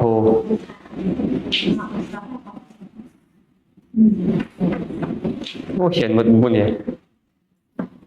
อาจารย์เขียนได้2 อันแต่ว่าก็ทำท่าถ่ายจบสัทโธอากตัญญูจาสันทิเฉโทจะโยนะโลหตาวะกาโสวันตาโสสเวอุตตมะโพลิโสจะเขียนบาทสุดท้ายเลยสเวอุตตมะโพลิโส มันมีคาถาตามลำดับเด้อแต่อาจารย์บ่เขียนหมดแปลว่าผู้บ่มีศรัทธาคนอกตัญญูคนตัดสองน้อยตัดทีโตนะคนที่หมดโอกาสแล้ว คนที่หมดหวังแล้ว บุคคลนั่นแหละ เป็นบุรุษผู้สูงสุดเขาเข้าใจบ่ คนบ่มีศรัทธาเป็นบุรุษผู้สูงสุด คนอกตัญญูเป็นบุรุษผู้สูงสุดเขาเข้าใจบ่มีพุทธพจน์ได้นี่พุทธพจน์เว้าแบบนี้ เข้าใจบ่ล่ะแม่น ผมอันนี้ อ๋องงนะ เอ้ากันยังมาคันว่าเฮานี่เนี่ยคันว่าค่อยฟังพระพุทธเจ้าเอาแต่คำบอกพระพุทธเจ้า แล้วค่อยจะมึดโอกาสในการจะเข้าใจความหมายของตนเอง นอกจากเจ้าจะตีความหมายเองอกตัญญูกับคนอกตัญญูแบบไหนแล้วบัดนี้อันเป็นคนผู้สูงสุดเนี่ยบ่มีศรัทธาไปไหนผู้สูงสุดนี่นะอัตถกถาก็เลยอธิบายไปเลยพระอรหันต์ก็หลังก็อธิบายไว้แค่คำว่าคำนี้นี่เด้อเพิ่นว่าอัสสัทโธนี่นะอย่าแปลว่าผู้บ่มีศรัทธาให้แปลว่าผู้บ่เชื่อไผในคำสอนของพระพุทธเจ้าค่อยบ่เชื่อคนอื่นในคำสอนของพระพุทธเจ้าแล้วเพราะค่อยแท้งตลอดแล้วค่อยบรรลุแล้วค่อยต้องไปเชื่อไผอีกสินะหมายถึงพระอริยเจ้าเพราะค่อยแท้งตลอดแล้วว่าทุกข์เป็นแบบนี้เหตุเกิดทุกข์เป็นแบบนี้เหตุดับทุกข์เป็นแบบนี้ทางไปสู่ความดับทุกข์เป็นแบบนี้เมื่อค่อยแจ่มแจ้งได้ตัวเองแล้วเหมือนก็ค่อยกินเกลือแล้วเนี่ยค่อยต้องไปเชื่อไผบ่ว่าเกลือเค็มหรือบ่เค็มนี่แหละอันให้เจ้าแปลแบบนี้ได้แปลพุทธพจน์คำเนี่ยอกตัญญูวะเนี่ยอันโดยทั่วไปเขาจะแปลว่าคนอกตัญญูไว้บ่แต่ในนี่เพิ่นบอกว่าอย่าแปลงซั่นได้อกตัญญูเนี่ยแปลว่าผู้ในสิ่งที่บ่มีปัจจัยกระทำได้ให้แปลแบบนี้มันมาจากหลายศัพท์เนี่ยมันมาจากไอยูตัวนี้หรืออันยูก็ได้มันแปลว่าผู้กตะแปลว่ากระทำเราเรียกบ่ผู้ในสิ่งที่ปัจจัยบ่กระทำหรือปัจจัยบ่ปรุงแต่งแม่นอย่างปัจจัยบ่ปรุงแต่งนิพพานผู้ในนิพพานนี่แหละเอิ้นว่าบุรุษผู้สูงสุดถ้าเขาบ่เอาคำบ่นี่หมดโอกาสเข้าใจเลยพวกเราเอาแต่คำว่าเขาบอกความหมายเพิ่นเลยเอิ้นคำความหมายของพุทธพจน์ที่ว่าอัตถคาถาอัตถะแปลว่าความหมายคาถาความเมาของพระพุทธเจ้าเนาะบ่แม่นเล่าเรื่องตาสีตาสาแล้วเอิ้นว่าอัตถกถาเหมือนกันนะอัตถกถาที่แท้จริงก็คือความหมายของพุทธพจน์ญาติเขาบ่เข้าใจเลยอธิบายไว้เจ้าจะไปอ่านบ้านอกตัญญูเราผู้บ่ฮู้คุณคนน่ะที่แปลไปซั่นเลยบ่แม่นได้ตัทธิโตนี่ล่ะสันทิเฉโทตัทธิโตแม่นผู้ใดผู้ตัทธิโตจุติแล้วเป็นหยังเมื่อกี้นี่ไม่ออกเพิ่มจุติแล้วต้องมีหยังปฏิสนธิค่อยตัดปฏิสนธินี่คือค่อยบ่เกิดอีกแล้วอ่ะนี่ผู้ใดบ่เกิดอ่ะอรหันต์นี่ว่าตัทธิโตค่อยตัดทีต่อแล้วเป็นผู้ตัดทีต่อเอิ้นว่าบุรุษผู้สูงสุดตาวากาโสผู้มีโอกาสอันกำจัดแล้วผู้ที่กำจัดโอกาสแล้วไม่น่าจะกำจัดโอกาสผู้บ่มีโอกาสเป็นบุรุษผู้สูงสุดเนี่ยไหนบ่มีโอกาสให้กิเลสตัณหาเกิดขึ้นแล้วบ่มีโอกาสบ่มีสถานที่ให้ตัณหาได้ยังลงไปเกิดแล้วแม่นอย่างหลักกับพระอรหันต์เห็นบ่วันทาโสผู้มืดบังไม่อย่างผู้มืดบังเป็นบุรุษผู้สูงสุดความบังเป็นชื่อของตัณหาเป็นชื่อของตัณหาคันเจ้ามืดความบังคือมืดตัณหาแล้วเป็นบุรุษผู้สูงสุดก็คือพระอรหันต์นั่นเองเนี่ยนี่แหละจึงเขาต้องเข้าใจว่าความหมายของพุทธพจน์เนี่ยมันแนวหนึ่งเลยเจ้าจะไปเข้าใจว่าเขาว่าเรื่องตาสีตาสาแล้วเอิ้นว่าอัตถกถาโมเมนต์อันนี้เราไปสรุปมัดบางคนถูกเนาะบ่ศรัทธาบ่ได้หมายความบ่ศรัทธาบ่เชื่อไผในคำสอนของพระพุทธเจ้าเพราะค่อยได้บรรลุเองแล้วค่อยบรรลุเองแล้วค่อยต้องเชื่อไผนิพพานเป็นเมื่อไหร่ค่อยเห็นแจ้งแล้วค่อยนะ แต่บ่ได้หมายความว่าเจ้าจะเชื่อครูบาอาจารย์ด้วยบ่แม่นข่อยบ่ต้องเชื่อไผคือไผมาเว้าหยังข่อยก็บ่หวั่นไหวเลยนะในคำสอนข่อยยังแล้วเห็นแจ้งแล้วคันเฮาผู้บ่เข้าใจก็จะแปลว่าผู้บ่มีศรัทธานี่นะเพิ่นญาติเฮาไปแปลเนี่ยนะเพิ่นก็เลยอธิบายไว้ให้เข้าใจความหมายของมันทีนี้ผู้ศึกษาพุทธพจน์เพิ่นก็อยากเอาแต่พุทธพจน์บ่คิดว่าคำเว้าของคนอื่นนี่บ่เป็นอาการลิโกอีหยังประมาณนั้นเนาะคันเพิ่นตีความหมายถูกก็ถือว่าดีไปอันตีความหมายบ่ถูกแล้วที่ยุบัดนี้เอาพุทธพจน์กล่าวตูพุทธพจน์ได้ ชอบก่อนที่เรื่องเจ็บบางที่ก็ติดต่างบริบทปัญหา แม้แต่คนธรรมดาบรรลุแล้วเพิ่นคือว่าเข้าใจในขนาดนั้นเราเพิ่นเข้าใจแล้วเพิ่นก็ทรงจำนำกันเอาไว้โดยเฉพาะพระอานนท์นี่น่ะพระพุทธเจ้าไปเว้าใส่มาก็ต้องมาเว้าให้พระอานนท์ฟังหมดคันพระอานนท์บ่เข้าใจพระอานนท์ก็ต้องถามว่าคันเข้าใจแล้วก็บ่ต้องถามอีกกลับมาเว้าไว้ตอนสังฆายนาพระพุทธเจ้าเว้าไปแบบนี้ความหมายคือแนวนี้ ที่ว่ากับมีประชาชนทั่วไป แบบนี้แหละแบบนี้เลยตั้งแต่ว่าเวลาเพิ่นมาเรียบเรียงในพระไตรปิฎกกันน่ะบางอันเพิ่นบ่ได้บอกว่าเพิ่นไปเทศน์อยู่ไสบางคาถาเป็นผู้ใดทรงจำว่าเพิ่นไปเทศน์อยู่ไสข้าพระอรหันต์ทั้งหลายทรงจำว่าตอนนั้นเพิ่นอยู่นี่อยู่หั่นปรารภเรื่องนี้เรื่องนั้นแล้วคอยเทศน์แต่บางเรื่องนี่มันชัดเจนเลยเพิ่นก็บอกเลยตอนสมัยนั้นพระองค์เดินทางจากนี่ไปพ่อผู้นั้นและเทศน์บางสูตรจะมีอธิบายไว้มีบ่ไว้เลยแต่บางสูตรนี่บ่มีพระอรหันต์ก็เลยบ่เอาขึ้นสู่สังฆายนาบ่เอาขึ้นสู่สังฆายนาตอนเป็นพุทธพจน์ให้เป็นลำดับของอัตถกถาเนาะอันนี้ก็เลยเอิ้นว่าพุทธวจนะวจนะคำเว้าอะนะวจนะคำเว้าวจนะแปลว่าคำเว้าเนาะวจนะเพิ่นเรามาแปลเป็นภาษาลาวว่าพุทธแต่ตัววะนี่เป็นพระภาษาบาลีมันมีการแปลเนาะส่วนพุทธะคือพระพุทธเจ้าจะบอกว่าเอิ้นว่านิกายหรือบ่อันนี้ก็บ่อยากจะเว้าถึงขนาดนั้นนะก็เป็นกลุ่มหนึงที่พยายามศึกษาโดยเนื่องจากศรัทธาในพระพุทธเจ้าก็เป็นสิ่งที่ดีที่พากันศึกษานะย่านอย่างเดียวคือบ่เข้าใจในเนื้อหาที่พระพุทธเจ้าแสดงแต่จะบอกว่าพระพุทธเจ้าว่าไว้โดยคำอธิบายแล้วตัวเองเป็นผู้อธิบายอันนี้มันยุ่งตัวนี้ที่ระหว่างเขาอธิบายกับพระอานนท์อธิบายพวกเขาคิดว่าเปอร์เซ็นต์ในการทึกนี่เขากับพระอานนท์นี่ต่างกันบ่เอาไปอีกหน่อยนึงระหว่างเขาอธิบายกับพระสารีบุตรอธิบายเนี่ยอาจจะต่างกันบ่แม่นบ่ธรรมาว่าต่างเป็น 1,000% มันบอกภาษาลิบุตรฟังคำเว้าคำเดียวตีความหมายได้เป็นพันในแต่เข้าใจว่าในนี่พุทธเจ้าประสงค์เอาในที่นี้เฮานี่เบิ่งขอคิดก่อนเด้อเทียบพระสูตรก่อนเสิร์ชก่อน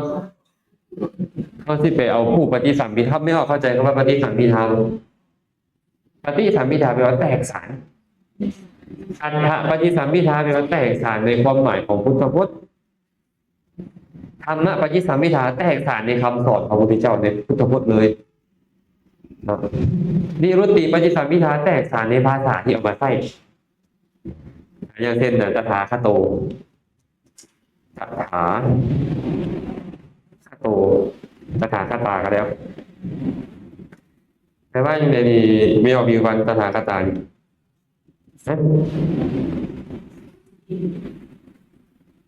แต่ได้ไหมเขาก็จะบอกว่าตถาคตเป็นบ่พระตถาคตหากมาเขาศึกษาพุทธพจน์มานี่นะแต่ว่าโมเมนต์นะไอ้คำว่าตถาคตาเนี่ยมันแปลได้หลายอย่างเลยบางสูตรห้ามแปลว่าพระพุทธเจ้าต้องแปลว่าสัตว์ทั้งหลายผู้มาแบบนี้คือผู้มีการเกิดการแก่การเจ็บการตายผู้มาไม่ได้ตถาตัวเนี้ยแต่ว่ามาจากตถาบอกอาคตากันเนี่ยแต่ว่าผู้ไปแบบนั้นก็ได้ก็คือผู้ต้องมีการตายเป็นธรรมดา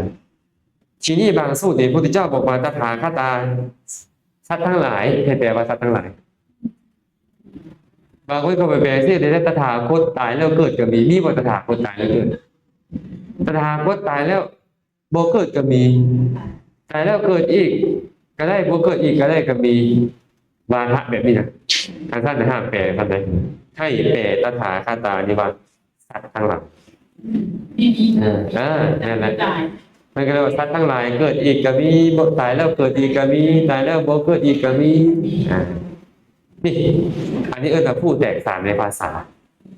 ปฏิสัมพิทาวัตถุว่าภาษาเนี่ยไส้อยู่ก่อนนี่ต้องแปลอีกแบบหนึ่งคำเดียวกันเนี่ยต้องแปลอีกแบบหนึ่งถ้าเข้าไปว่าโอ้ยไปเอาแต่คำของพระพุทธเจ้าแล้วล่ะบ่ได้เรียวแลคำอธิบายอื่นเจ้าอาจจะกล่าวตูพระพุทธเจ้าได้ไหมว่าพระพุทธเจ้าตายแล้วเกิดใหม่ก็มีภาษาอันนี้ว่าความสำคัญให้ฟังแบบนี้เนาะว่าก็เลยมีความเข้าใจแต่ว่าเขากับว่าได้บาพิษหรือว่าบ่พิษดอกคันเจ้าตีความหมายคือกับเขาดีไปคันเจ้าตีความหมายบ่คือหรือย่านมามันเฮ็ดให้พระสัตว์ธรรมเสริมสูงบางอย่างนี่บางอย่างหลายอย่างเลยนะหลายอย่างเลยอาตมาจึงบ่ได้ศึกษาแค่พุทธพจน์อาตมานี่เนาะต้องไปเบิ่งเนื้อหาสาระว่าจุดประสงค์ของพระพุทธเจ้าเป็นไดพวกแล้วความหมายบริบทอื่นๆต้องเทียบกับพระสูตรนี้สูตรนั้นตืมว่ามันเป็นแนวใดคันเข้ากันได้ก็ต้องค่อยวางใจเด้อันยังเข้ากันบ่ได้ก็ต้องยกไว้ก่อนตัวนี้นะเนาะยกไว้ก่อน บอกเอาผู้ใหม่ที่ผู้ใหม่วันสี่ แน่ๆมันต้องบ่คัดกับแนวอื่นน่ะกับสูตรอื่นน่ะอย่างเช่นอาตมามักบอกนี่น่ะญาติโยมฟังนั่นน่ะพาหิรกาสาวกภาสิตานี่นะ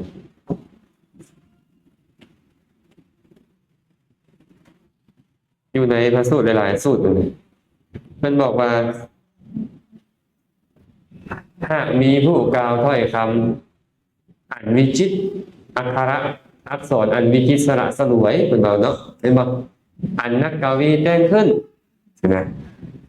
สาวกภาสิทธิ์ไว้อันเป็นเรื่องในภายนอกเนี่ยบางคนเราไปเอาจับคำนี้มาเนี่ยจับคำว่าสาวกภาสิทธิ์นี่คำว่าสาวกบ่ให้ฟังอันนี้มันตีความหมายอีกเลยมันบอกความหมายที่ภาษาลีบุตรบอกความหมายที่พระกระจายเนี่ยอธิบายสาวกคือบ่ใช่บ่ได้คำสาวกใช่บ่ได้เลยแต่เพิ่นบ่เอาความหมายตัวนี้ตื่นเหมือนมาทาหินากาเป็นเรื่องในภายนอกไม่ใช่เรื่องในภายนอกอ่ะบ่เกี่ยวกับทานกับศีลกับภาวนาอย่างเงี้ยบ่เกี่ยวกับขันธ์ธาตุอายตนะอีหยังเป็นเรื่องราวผู้เจอเรียวไล่แต่งขึ้นมาเป็นตาเป็นก่อนอย่างเงี้ยดาน12จำปาสีต้นสังสินไสรามเกียรติอย่างเงี้ยอันนั้นเอิ้นว่าเรื่องราวอันมีในภายนอกและสาวกนี่มันบ่เป็นสาวกภายในสาวกอันมีในภายนอกเนาะนี่แหละอันเฮ็ดให้เฮาได้ความหมายของพุทธพจน์ที่บ่ค่อยตรงนะเพราะเฮาคิดเองเฮาพยายามคิดเองอาจารย์จึงบอกว่าคันเฮาคิดเองกับพระอานนท์พระสารีบุตรคิดนี่น่ะความแตกต่างกันมันหลายและเป็นอย่างพระสารีบุตรพระอานนท์จึงบ่เอาออกละพระสูตรเนี่ยเป็นอย่างบ่ออกไม่เข้าใจแล้วเพิ่นก็ยังเคารพคำเว้าของพระสงฆ์คือเก่าเลยพระสารีบุตรนี่ท่านอานนท์เทศให้เขาได้ฟังเทศให้เขาได้ฟังเลยบาดเฮาบอกค่อยบ่เอาว่าพระอานนท์อันนี้อาตมาว่าบ่มีต่างกันเลยพระอรหันต์เนี่ยอยากฟังเทศของกันไปขอฟังเทศกันความคิดเฮาว่าคำว่าของสาวกนี่ใช่บ่ได้เลย อาจารย์ว่าอันนี้อาจจะยังบ่สอดคล้องเราต้องเบิ่งกับบริบทอื่นเนาะยังบ่สอดคล้องไปเบิ่งเล่นในพระสูตรเนี่ยพระสารีบุตรเนี่ยไปขอฟังธรรมจากพระอานนท์นี่ท่านสารีบุตรเป็นผู้มีปัญญาดีท่านนั่นแหละต้องเทศน์ให้เขาได้ฟังบ่นิมนต์ท่านเทศน์บรรลุอรหันต์แล้วบ่มีกิเลสอีหยังแล้วแต่อยากฟังเทศน์จากพระอานนท์แบบนี้เนาะเว้าเพิ่มเติมให้ฟังเนาะสรุปว่าจังไดเนี่ยไม่เอาปรารถนาสรุปว่า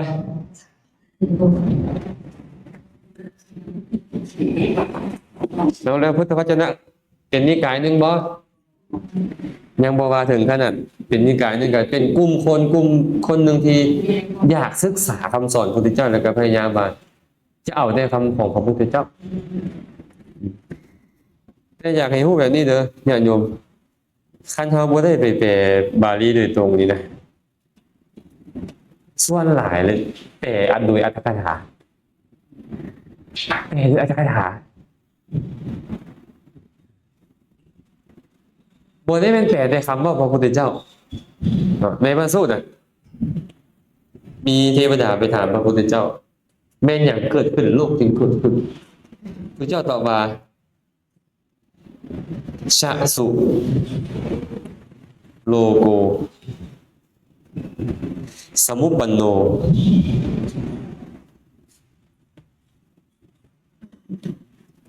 แปลว่าไงไม่เอานี่แปลได้แล้วโลโกแปลว่าโลกเห็นปะ สมมติปีก็เป็นสมมติ นะบ่เป็นสมมุติสมุสมุปปนโน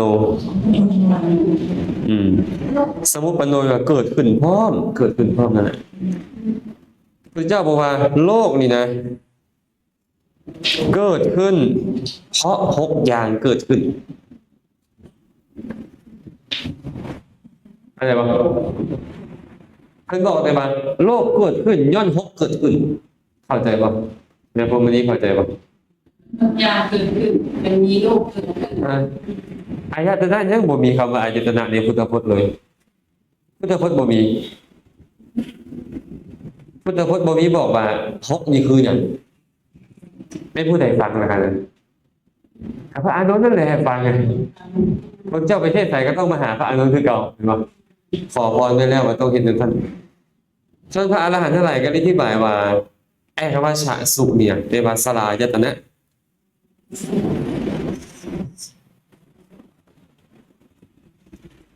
สลายตเนสุโลกเกิดขึ้นย้อนมีอายตนะ6เกิดขึ้นอายตนะ6คืออย่างไรล่ะตาหูดังลิ้นกายใจคำว่าโลกนี้หมายถึงสัตว์โลกบ่แม่นหน่วยโลกอธิบายไปสิเว้ยเห็นป่ะอันนี้คือความหมายของพุทธพจน์แสดงว่าการแปลนี่นะไม่ได้แปลแต่พุทธพจน์นี่แปลอัตถกถาเข้าไปนะจังเข้าใจพุทธพจน์ได้และปรากฏว่าหลายๆสูตรมันเป็นแบบนี้ที่จริงใจดีแล้วพวกเขาถ้าเขาบอกเขาจะพุทธพจน์บ่เอาคำของอัตถกถาคนจริงเอาอยู่แล้วโดยที่เอาบ่ฮู้ตัวไม่เอาบ่ฮู้ตัวเนาะคันมีตาหูดังลิ้นกายใจบ่เอิ้นว่าสัตว์โลกได้เป็นบ่ก็มีตาหูดังลิ้นกายใจถามไม่ออกสั้นบ่เนี่ยตาหูดังลิ้นกายใจว่าจะขันมีขันไหนขัน5นั่นแหละเกิดขึ้นโลกเยอะเกิดขึ้นแต่ตอนนี้ข่อยอยากบอกว่าเพราะคนฟังค่อยดีฟัง6เลยจะเข้าใจเพิ่นก็เลยบอกว่า6อย่างเกิดขึ้นโลกจริงขัน5นั่นแหละเป็นโลกอ่ะส่วนอื่นพระเจ้าก็บอกว่ามีผู้ไปถามพระเจ้าอีกไม่ยังอื่นว่าโลกพระเจ้าก็บอกว่ารูปเวทนาสัญญาสังขารวิญญาณอะไรอื่นว่าโลกครับ มีเราที่เราจะมีโลกบ้าง เนี่ยคันเราได้ศึกษาแท้ๆนะและศึกษาโดยผ่านภาษาบาลีเขาจะเข้าใจเลยว่าโบกล้ามีผู้ใดปฏิเสธอัตถกถาการสร้าง2,000 กว่าปีที่ผ่านมาบ่มีคนกล้าปฏิเสธอัตถกถาเลยก็อย่างบ่มีอัตถกถาแปลคำสอนของพระพุทธเจ้าบ่ได้แปลพุทธพจน์บ่ได้เลยคันบ่มีอัตถกถาแปลพุทธพจน์บ่ได้บ่เข้าใจคำเว้านี่บ่เข้าใจเพราะเป็นคำเว้าของพระพุทธเจ้าในสมัยที่คนถึงพร้อมในปฏิสัมภิทาเขาฟังกัน เพราะเป็นคนญี่ปุ่นเนี่ยเกิดจับ พระพุทธเจ้าพอได้อธิบายตื่นบางอันพอจบลงปุ๊บเข้าใจแล้วพอแล้วก็ไปต่อไปเทศตัวเองต่ออันนี้ผู้ถามเพื่อนเขาจะตอบเขาจะไปมุ้ยผู้ถามเพื่อนขอแทงตลอดแล้วเพื่อนกับผมบอก2,600 กว่าปีจึงบ่มีผู้ใดมาปฏิเสธอัตถกถาสักคนเลยเพราะเขาศึกษาผ่านภาษาบาลีใครมาฟังภาษาไทยแล้วไม่เลือกแปลเป็นภาษาไทยภาษาลาวเลยเข้าใจผู้นี้แปลนั่นก็ได้คำนี้มันสามารถฟังและเข้าใจไปได้นั่นสภาพแม้แต่ของไทยนี่เขารักษาคำสอนมันเนาะ2 ฉบับแปลกับเนื้อหาต่างกันแต่คำเว้าต่างกันแต่เนื้อหารวมๆแล้วก็คล้ายๆกันท่านไปเอาภาษาบาลีโดยตรงจะบ่มีการแตกแยกกันเลยนะแต่พระเจ้าจะแปลภาษาบาลีได้อย่างถูกต้องตรงจุดประสงค์ เจ้าปฏิเสธอัตถกถามานะเพราะท่านจะแปลก็คือแค่เอวังตัวเดียวนี่นะเอวังนี่มันแปลว่าอย่างนั้นจบแล้วได้หมดเลยหลายอย่างค่ะเพิ่นได้อธิบายคำว่าเอวังนี่บางเรื่อง4-5หน้าเจียมอธิบายคำว่าเอวังยุพสูตรนั่นแปลว่านั้นเอวังยุพสูตรนี่แปลว่านี่เอวังยุพสูตรอื่นแปลว่าอย่างอื่นแต่ว่าในสุดนี่เจ้าต้องแปลนี่เท่านั้นเมคำเดียวเมนี่นะไอ้คำว่าเมมาเนี่ยในพระสูตรไหนแปลว่าเลยคำว่าเมนี่นะคำว่าสูตรตังนี่นะในพระสูตรอื่นในพระสูตรทั้งหลายแปลว่าที่ไหนอันใดมีความหมายต่างกันเพื่อจะยกมาไว้บนเลยแต่พระสูตรนี้เจ้าต้องแปลเดี๋ยวนี้จะสมมติมันแปลได้10 อย่างก็ตามแต่สูตรนี้เจ้าต้องแปลแนวนี้ไหนจะโดยแปลแนวอื่นเลยพิจุดประสงค์เลยมันก็เลยเป็นการแปลมาหลายหน้าคนที่บ่เคยศึกษาภาษาบาลีอุ้ยฟันเฟืออะไรจะเป็นเอาอีหยังมาว่าเพราะตัวเองบ่มีความเข้าใจภาษาเพิ่นอยากที่เห็นว่าเจ้าจะไปแปลภาษาเจ้าจะไปแปลพุทธพจน์มั่วๆเด้อให้เจ้าฮู้ก่อนมาควรแปลแบบใดอยู่บริบทของหยังสินะคือตถาคตนั่นแหละคำว่าตถาคตอย่างนี้เป็น10 20ในอย่างพุ่นแต่ในสูตรนี้ต้องแปลแบบนี้อันนี้เป็นเกร็ดความรู้เพิ่มเติมซื่อนะบ่ได้เกี่ยวหยังกับอภิธรรมเขานะอยากให้ญาติโยมเข้าใจว่านี่แหละความสำคัญของอัตถกถานะ 2,600 กว่าปีแล้วบ่มีการมาปฏิเสธเพราะบ่มีอัตถกถาแปลพุทธพจน์แปลพุทธวจนะบ่ได้เฉพาะบางเรื่องฐานเนาะตกลงเอาเฮ็ดนี่อย่างนี้คือเพราะนี่นะเอาเฮ็ดมหาวิบากกันบ่โอ้มหาวิบากยังพาเข้าไปไกลปานนี้บ่ไปหานิกายเนาะไปหานิกายแล้วบ่มาหาได้เนี่ยกะว่าไปตามนั้นเนาะว่าไปตามนั่นแหละฉะนั้นบางบอนเขาอาจจะมีแบบนี้ครูบาอาจารย์อาจจะมีความเห็นแบบนี้ว่านิกายมหายานนั่นนะบ่มีการบวชแบบเถรวาทนะบ่มีการบวชแบบคือเขานี่บ่มีการบวชแบบนี้นะเมื่อวิธีการบวชนี่เหลือแค่แบบเดียวนี่วิธีการบวชพระคันบ่เฮ็ดตามนี่ก็คือบ่เป็นพระนะเขาเจ้าเลยบ่ค่อยจะไปกราบพระมหายานบ่แม่นเขาถือเนื้อถือตัวอีหยังพระยานเป็นอาบัติไปกราบเมื่อเขายังบ่คันเป็นพระได้ก็คือเป็นโยมพุ่นน่ะในสำหรับเถรวาทก็เลยที่กลุ่มที่ศึกษาคำสอนนะจะเข้าใจว่าพวกเพิ่นนี่บ่มีการบวชแบบนี้บางทีเอาทูบไปจี้หัวเห็นปะโดนจีนเนาะเรื่องนั้นก็มีเนี่ยและการบวชบ่มีการชำระบริษัทอีหยังเลยเพราะฉะนั้นเทรวาทบางกลุ่มจึงบ่ค่อยไหวมหายานก็เข้าใจว่าเป็นคฤหัสถ์คือเขาอยู่เพราะฉะนั้นเห็นครูบาอาจารย์บ่ไหวว่าจะเป็นถือเนื้อถือตัวบ่แม่นเพิ่นก็บ่อยากเป็นอาบัติในการไปไหวอนุปสัมบัติโอ้จะเป็นถือเนื้อถือตัวนะอาจารย์โน้อาจารย์แซมนี่นะปฏิบัติได้เห็นเพิ่นบ่ไหวบางทีเพิ่นอาจจะใส่ใจในวินัยของเพิ่นเนาะอาจารย์ตอนนี้มหายานนี่วัดสายาอะไรอาจารย์อยู่ที่ไหนจะแตกออกไปจากมหายานเป็นนิกายย่อยของมหายานอีกทีนึงเป็นอย่างนิกายที่ว่าราคาก็มหายานบ่เป็นงานเฮ็ดแปลว่าวชิระเนี่ยแปลว่าเฮ็ดได้แปลว่าเฮ็ดได้แล้วแต่ว่าผู้ใดอยากตั้งชื่อตัวเองให้ดูดีไปไหนนะเนาะเขาอยากจะแต่งตั้งชื่อเขาให้ดูดีไปไหนเขาก็แต่งตั้งกลุ่มเขาให้ดูดีไปไหนเขาก็แต่งที่ไหนได้คือเพิ่นบอกนั่นแหละวชิระญาณก็ออกไปแตกอีกแขนงนึงเป็นเช่นแม่นก็ออกไปจากนี่แหละออกไปจากมหายานทำไมหรือว่าคำสอนเขาไม่ทำมาอันนี้จับที่บางอะไรบางละถ้าตายไปถ้าไปเกิดใหม่ในบุญที่ต่างนั่งหาก็เลยว่าชุดดอกไม้สิ่งที่ของเขา ที่ยังไง หมายถึงว่าเขาเข้าใจนิพพานบ่ถูกเลยเขาเข้าใจว่านิพพานนี่ไปเกิดมาไปเกิดอยู่นิพพานแล้วก็มีทรงกลับมากวดเอาสัตว์โลกไปสู่แดนนิพพานก็คือบ่ได้เข้าใจว่านิพพานนี่เป็นดับบ่มีวันเกิดก็เลยสอนกันเป็นอะไรบ้างยังไงก็คือคำสอนเบื้องสูงพิษคำสอนในส่วนเมืองต้นให้ปล่อยวางให้มีเมตตานี่ถูกให้เจริญสมาธิสวดมนต์อหย่างต่างๆให้ใจเป็นสมาธินี่อันนั้นบ่ได้หมายความว่าบ่ดีแต่ว่านิพพานของเขามันบ่ตรงกับที่พระพุทธเจ้าสร้างสมบารมีมาเพื่อแสดงบ่ง่ายกันแล้วกันแต่ว่าเวลาไปแล้ว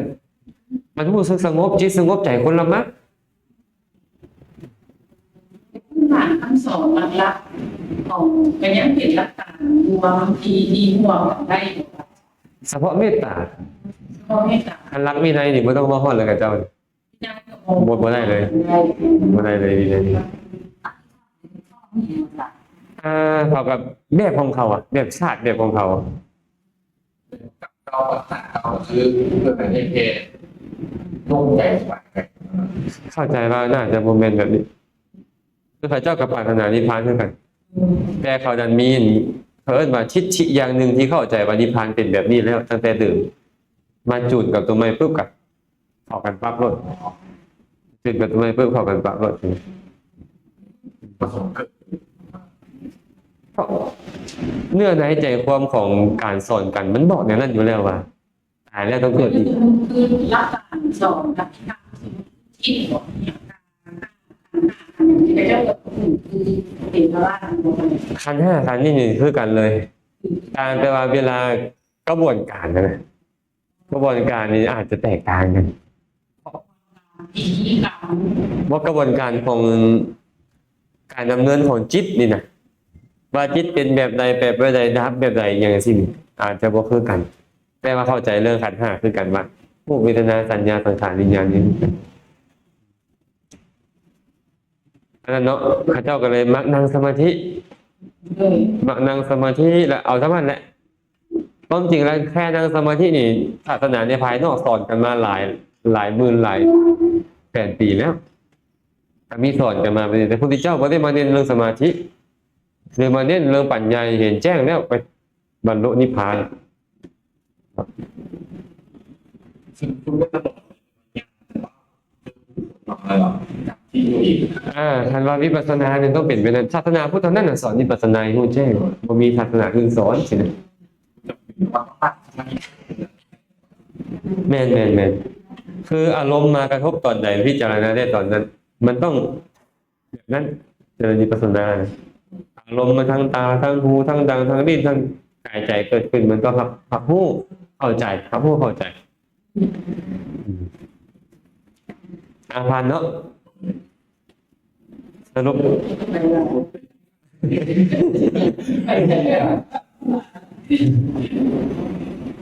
กำลังต่อเนาะเหตุเกิดขึ้นแห่งเวทนาญาณสังขารในกิริยาจิตบัดนี้หมดแล้วเด้วิบากนี่หมดแล้วเด้วิบากเป็นหยังเป็นผลของมหากุศลมหาวิบากมี8 ดวงเห็นบ่กุศลมีกี่ดวงนิ้งน่าเห็นบ่อยู่นำเฮาเด้ที่อาจจะบ่ได้อยู่นำเฮาเด้นี่เด้ มหากุศลมีแค่8 ดวงส่งผลได้จักดวงส่งผลได้16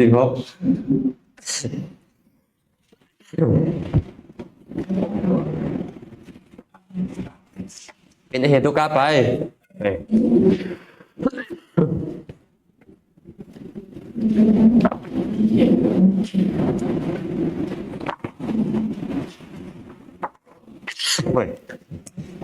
ใส่การเสือ11 ตัว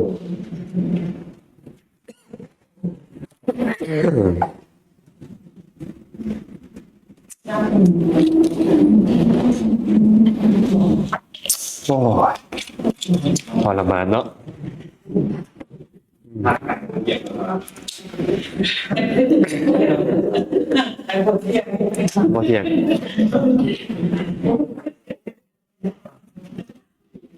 ต่อ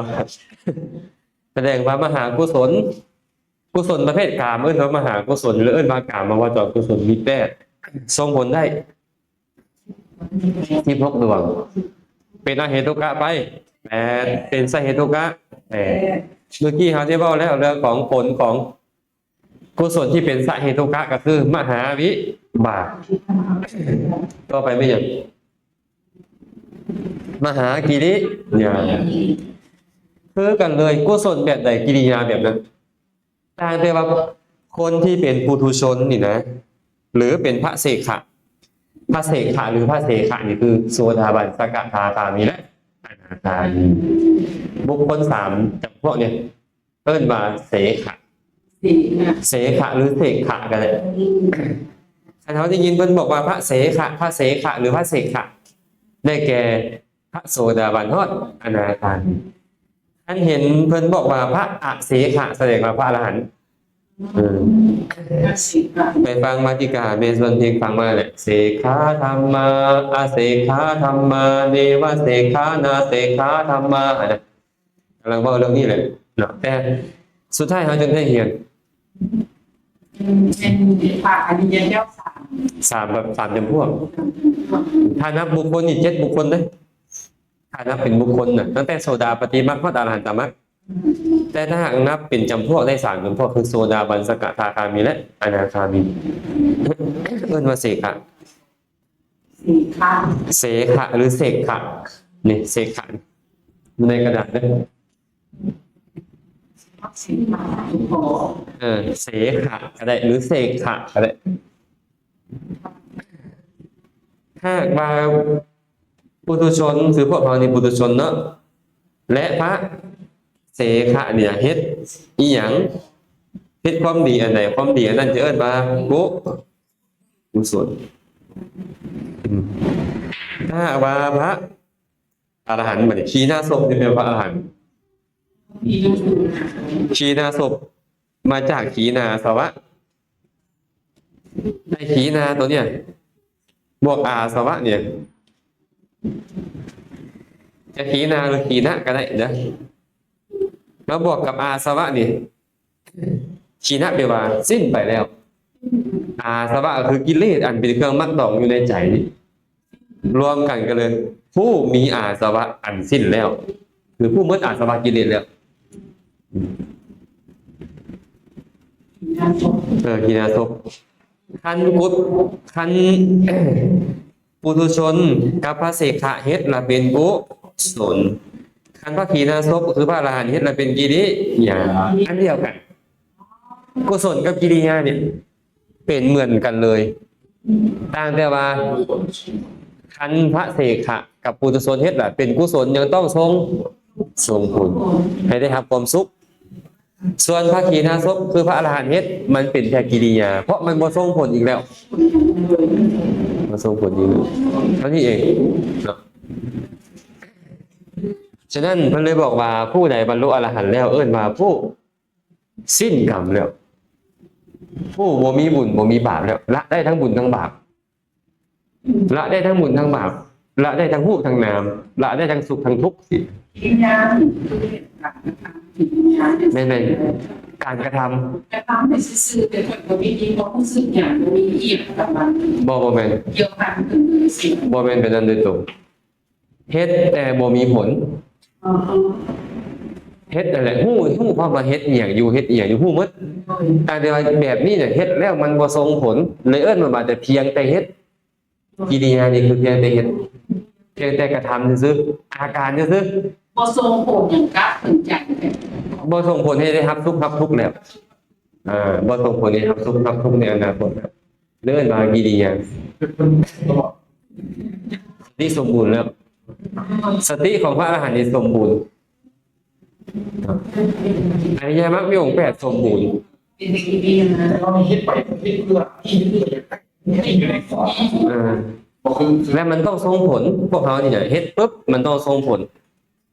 มันก็ส่งผลให้เจ้าเห็นรูปดีฟังเสียงมวลดมกลิ่นหอมได้สัมผัสดีๆเป็นต้นสำหรับเราสำหรับมันเพราะเจ้ายังต้องเกิดอีกแต่ว่าพระอรหันต์เนี่ยเฮ็ดแล้วบ่เกิดไปครับผลมันอีกแล้วก็เลยเอิ้นมันว่ากิริยา ก็เลยมีครูบาอาจารย์บางองค์พยายามมาแสดงนี่นะมาแสดงมาบอกกล่าวว่าต้องละทั้งบุญพร้อมบ่เป็นสิละแต่บาปบอกให้เป็นโวหารให้ดูดีอะนะแต่ความจริงแล้วบ่แม่นปฏิปทากับละบุญบ่มีแต่ปฏิปทาละบาปบ่มีเด้อปฏิปทาละบุญนะมีแต่ปฏิปทาละบาปเท่านั้นทันบ่ทางหลังปฏิปทาละบุญบ่มีแต่ปฏิปทาละบาปแต่มาบุญกับบาปเนี่ยมันเกิดมาเพื่อให้หยังกัน บุญเกิดมาเพื่อกำจัดบาปบาปเกิดมาเพื่อกำจัดบุญในเมื่อบาปมันบ่มีแล้วบุญจำต้องเกิดอีกวะเมื่อเกิดมาเพื่อละกันแล้วก็บ่จำเป็นต้องมีอีกบุญก็เลยบ่มีโดยอ้อมเพราะบ่มีบาปให้เจ้าต้องละแล้วบ่แม่นตั้งใจละบุญบ่แม่นโอ้ยอย่าไปเอาลายถ้าบุญละบุญได้บ่มีจักเทื่อ เจ้า เออ เจ้าของที่บาปไปรักเจ้าของที่บุญ แม้นเจ้าเฮ็ดไปมันก็บ่เป็นบุญบัดนี้มันเป็นกิริยาบัดนี้แต่ว่าต้องพระอรหันต์ไหนบ่เป็นเฮาเลยอย่าไปเอาเฮาไปเว้ามั่วๆบ่ได้เด้ ขึ้นเข้าไปกับวิญญาณ เขาจะเป็นเด็ก แกกินยาเป็นเพียงสั่งกันทำ ในการกระทำซื่อมันบ่เอิ้นว่าบุญบ่เอิ้นว่าบาปได้แล้วอย่างเช่นพระพุทธเจ้านางเทศอยู่เนี่ยมันก็เป็นกิริยาเทศเพิ่นฮู้ว่าเพิ่นเทศน่ะฮู้ผลของการเทศมันบ่ฮู้หมดแต่ว่ามันบ่ส่งผลให้เพิ่นรับสุขรับทุกข์อีแล้วเป็นอย่างนี้เป็นจังซั่นเสื้อมันบ่มีแม่นอย่างละเป็นเสื้อของการได้รับผลตัณหานี่เป็นเสื้อคันบ่มีเสื้อคือตัณหาแล้วผลมันก็บ่ปรากฏ มีความอยากเลยบาปยืน บ่มีบาปในใจเยอะเมื่อบาปบ่มีบุญก็เลยบ่มี พวกข้าจะเกิดมีความอยากเลยต้องไปเกิด แม่น เรื่องมันก็จะมีความอยากเลยต้องสร้างมันแต่บางคนบาปเหลือเลยคุณขึ้นมาเท่าไหร่ ๆเป็นกิริยา กิริยา บ่มีการเกิด อยาก โอ้ยเมื่อก่อนนี่เข้าใจแจ่มแจ้งนี่เบิ่งเอ้ยหนิงเจ้าจังซั่น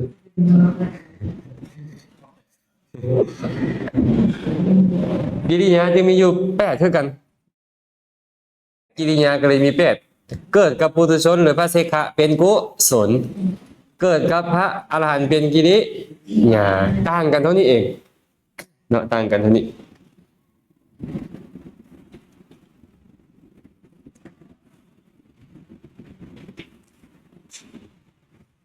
เอาสิบ่พักก่อนบ่เอาหน่อยหนึงบ่เนาะเอาหน่อยหนึงแล้วจะค่อยมาตอนกิริยาในภายหลังอ่ะอันนี้ก่อน